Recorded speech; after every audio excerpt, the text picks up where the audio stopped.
राधे राधे भक्तों, आज सीता माता की कथा सुनते हैं।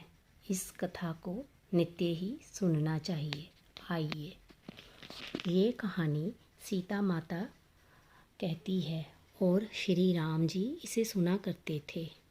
एक दिन श्री राम भगवान को किसी काम के लिए बाहर जाना पड़ गया तो सीता माता कहने लगी कि भगवान, मेरा तो 12 वर्ष का नित्य नियम है। अब आप बाहर जाएंगे तो मैं अपनी कहानी किसे सुनाऊंगी। श्री राम ने कहा कि तुम कुएं की पाल पर जाकर बैठ जाना। वहाँ जो औरतें पानी भरने आएंगी उन्हें अपनी कहानी सुना देना। सीता माता कुएं की पाल पर जाकर बैठ जाती है। एक स्त्री आई। उसने रेशम की जरी की साड़ी पहन रखी थी और सोने का घड़ा ले रखा था। सीता माता उसे देख कहती है कि हे बहन, मेरा 12 वर्ष का नित्य नेम सुन लो। पर वह स्त्री बोली कि मैं तुम्हारा नित्य नेम सुनूंगी तो मुझे घर जाने में देर हो जाएगी और मेरी सास मुझसे लड़ेगी। उसने कहानी नहीं सुनी और वह चली गई। उसकी रेशम जरी की साड़ी फट गई। सोने का घड़ा मिट्टी के घड़े में बदल गया। सास ने देखा तो पूछा कि ये किसका दोष अपने सिर लेकर आ गई है। बहू ने कहा कि कुएं पर एक औरत बैठी थी। उसने कहानी सुनने के लिए कहा, लेकिन मैंने सुनी नहीं, जिसका ये फल मिला। बहू की बात सुनकर अगले दिन वही साड़ी और घड़ा लेकर सास कुएं की पाल पर गई। सास वही माता सीता बैठी मिली तो माता सीता ने कहा कि बहन, मेरी कहानी सुन लीजिए। सास बोली कि एक बार छोड़, मैं तो 4 बार कहानी सुन लूँगी। राम आए, लक्ष्मण आए, देश के पुजारी आए, नित्य नेम का नेम लाए, आओ राम बैठो राम। तपी रसोई जियो राम, माखन मिश्री खाओ राम। दूध पताशा पियो राम, सूत के पलका मोठो राम। शाल दुशाला पोठो राम, शाल दुशाला ओढ़ो राम। जब बोलूं जब राम ही राम, राम सवारे सबके काम। खाली घर भंडार भरेंगे, सबका बेड़ा पार करेंगे। श्री राम जय जय राम। सास बोली कि बहन, कहानी तो बहुत अच्छी लगी। कहानी सुनकर सास घर चली गई और उसकी साड़ी फिर से रेशम जरी की बन गई। मिट्टी का घड़ा फिर सोने के घड़े में बदल गया। बहू कहने लगी, सासू माँ, आपने ये सब कैसे किया?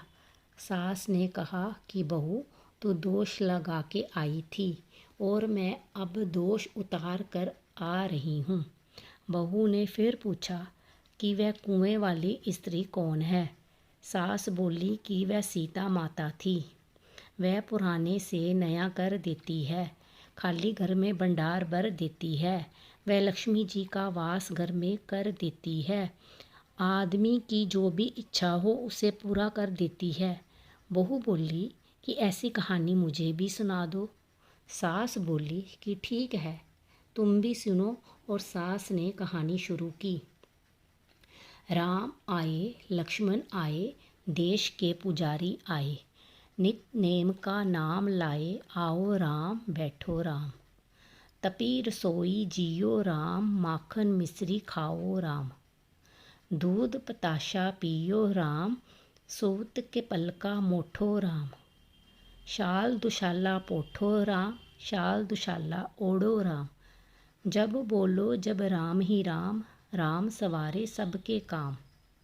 खाली घर भंडार भरेंगे, सबका बेड़ा पार करेंगे। श्री राम जय जय राम। कहानी सुनकर बहू बोली कि कहानी तो बहुत अच्छी है। सास ने कहा कि ठीक है, इस कहानी को रोज़ कहा करेंगे।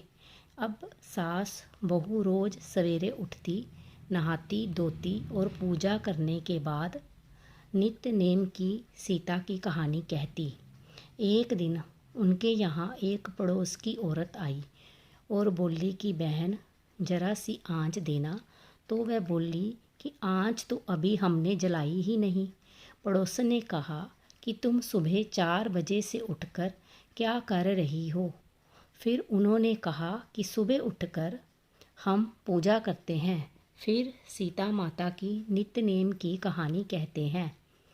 पड़ोसन ने उनकी बात सुनकर फिर कहा कि सीता माता की कहानी कहने से तुम्हें क्या मिला?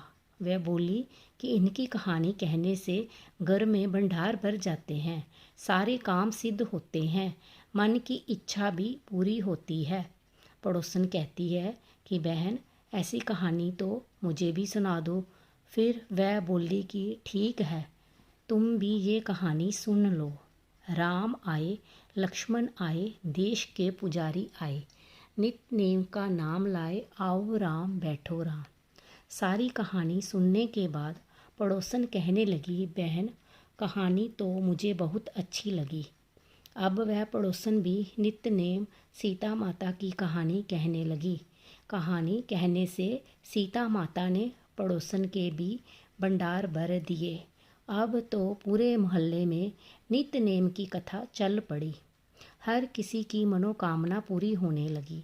हे सीता माता, जैसे आपने उनके चेहरे भरे और भंडार भरे, वैसे ही आप हमारे भी भंडार भरना, कहानी सुनने वाले के भी और कहानी कहने वाले के भी।